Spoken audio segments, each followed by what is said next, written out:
السلام عليكم ورحمة الله وبركاته. معكم ابن فلسطين منير الجعبري. كثير بالوطن العربي وبدول الغرب بالذات بتساءلوا لماذا الكيان الصهيوني يرتعش خوفا من الجزائر، لأنها بلد 1,500,000 شهيد، لأنها مع فلسطين ظالمة أو مظلومة، لأنها بلد الرجال، لأنها لا تركع إلا لله، ولو بدها تركع للصهاينة كان ركعت أيام الاحتلال الفرنسي، ومش من اليوم، من زمان من أيام أبو مدين الله يرحمه، ومن أيام صدام حسين، ومن أيام ياسر عرفات الله يجعل مثواهم الجنة.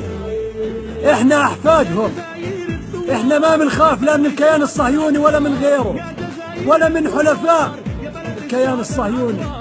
الجزائر ما فيها سفارة إسرائيلية، الجزائر بترفض أي معاملات مع الكيان الصهيوني لأنهم رجال. الجيش الجزائري جيش الكرامة والعزة والنخوة. إحنا بنفتخر، وفي كل مدينة في فلسطين بنرفع علم الجزائر وبنرفع راسنا فوق قدام الاحتلال إنه في إلنا إخوان في الجزائر، وبنفتخر نرفع علم الجزائر بأرض الأقصى. هذا فخر وعزة إلنا، إنه دائما بنفتخر بإخواننا الجزائريين، وأنا معكم